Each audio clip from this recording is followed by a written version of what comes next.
dia, povo abençoado de Jesus. Vamos para mais um estudo então, né? Segundo Crônicas, capítulo 17 ao 19, a história do rei Josafá, um homem que fez o que era certo diante do Senhor. No verso 3 diz que o Senhor era com ele. Lembrando que a divisão do reino de Israel, desde a época de Salomão, foi causada pela idolatria, pela confiança no dinheiro, pela falta de amparo ao órfão, à viúva, ao necessitado. Salomão arrumou 1000 mulheres, 700 princesas e 300 concubinas. Leia no livro de 1 Reis, capítulo 11. Essas mulheres perverteram o coração dele e ele fez altares a todos os deuses dessas mulheres. Isso provocou a ira ao Senhor, e o Senhor falou com Salomão que não tiraria o reino da mão dele por amor de Davi, seu pai, mas tiraria da mão dos seus filhos. E aí o reino de Israel é dividido. Roboão fica com a tribo de Judá e Benjamim, e Jeroboão com as outras 10 tribos do norte. As 10 tribos do norte foi chamada Casa de Israel, a capital Samaria, e as 2 tribos do sul, chamados Casa de Judá, Casa de Davi, capital Jerusalém. E aí começou a história dos reis de Israel. E agora nós estamos na história do rei Josafá, esse homem que fez aquilo que era certo diante do Senhor, e o Senhor trouxe descanso durante o seu reinado, até que ele foi ajudar Acabe, um rei pagão, um rei que casou com a feiticeira. E como se não bastasse a casa de Israel, ou Israel, capital Samaria, estar completamente contaminada pela idolatria, pela feitiçaria da sua mulher, né? Josafá vai entrar em guerra, ele e Acabe, contra o rei da Síria. E é interessante esse evento, porque quando ele chega, ele vai até Israel para entrar na guerra com o rei de Israel contra a Síria, e eles vão consultar os profetas do Senhor. 400 profetas profetizam que ele vai ter a vitória. O rei Josafá, com discernimento de espírito, pergunta: não tem nenhum aí profeta do Senhor para trazer para nós? E Acabe fala: tem um aí, mas ele nunca fala o que é bom ao meu respeito. Fala: nós não subiremos sem primeiro ouvir eles. E chama Micaías. E ele diz que viu o Senhor assentado no seu trono, e um espírito chegou diante dele. E Deus perguntou: quem será espírito de mentira na boca dos profetas de Acabe? E um falou: deixa eu ser. E Deus falou: você vai e vai prevalecer. O que a gente está vendo aí é que Deus manda em tudo, manda nos demônios.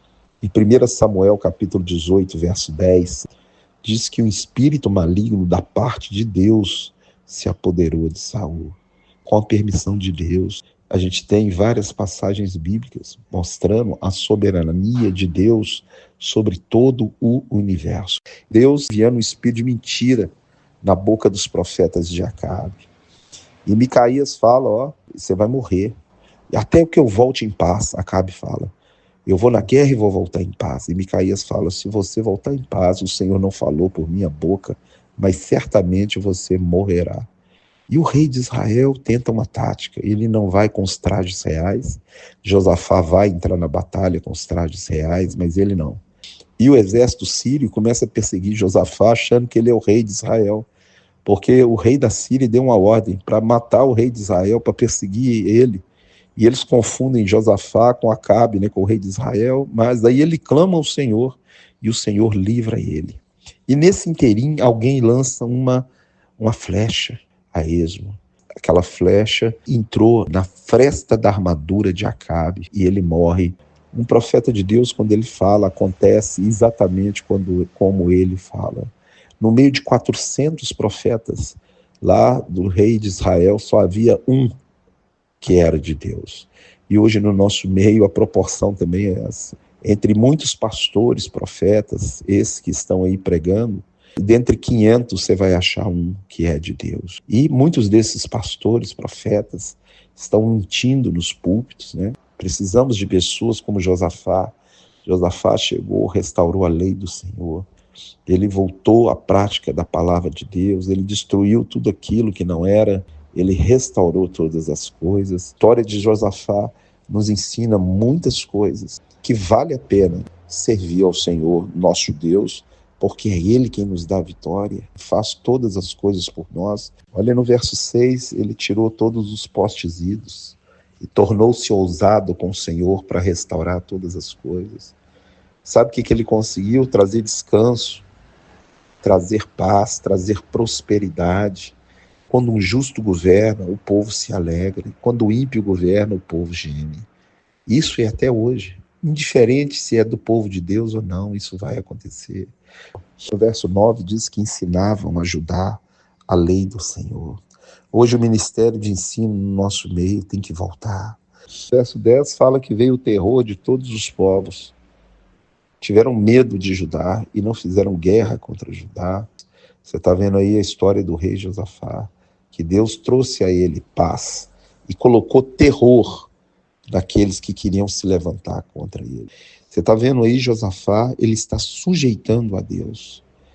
No livro de Tiago diz, sujeitai-vos a Deus e resisti ao diabo, e ele fugirá de vós. O primeiro passo para a vitória na vida de qualquer pessoa é sujeitar a Deus. Como esse rei fez, ele sujeitou ao Senhor. E agora os inimigos estão fugindo dele. Olha que coisa.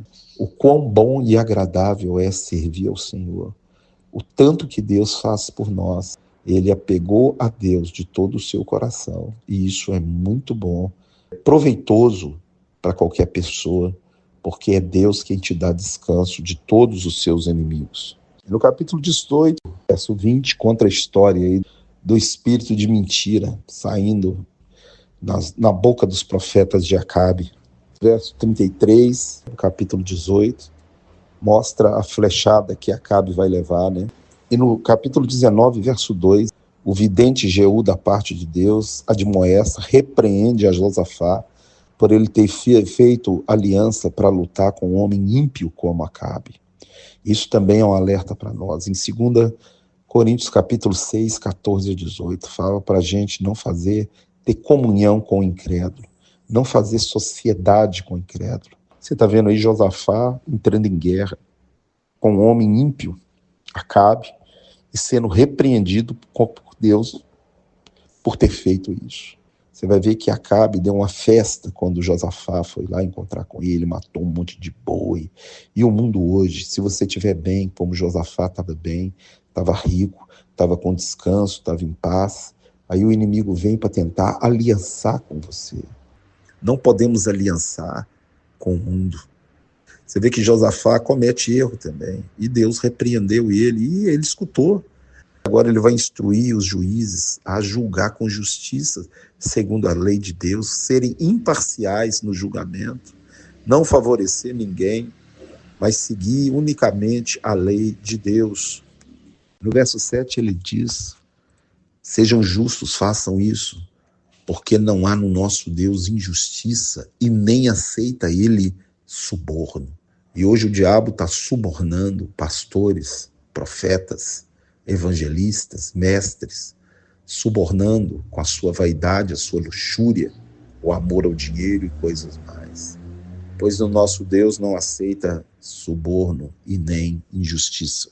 E amanhã nós continuaremos a história de Josafá, dos reis de Israel, sempre lembrando de tirar dentro de cada uma delas uma lição.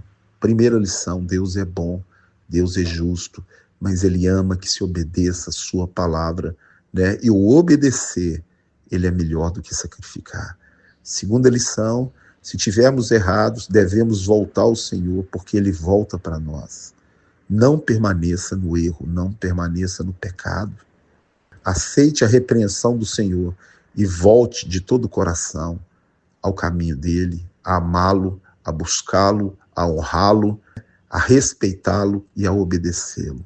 Que Deus te abençoe, te guarde, te livre de todo mal, em nome de Jesus.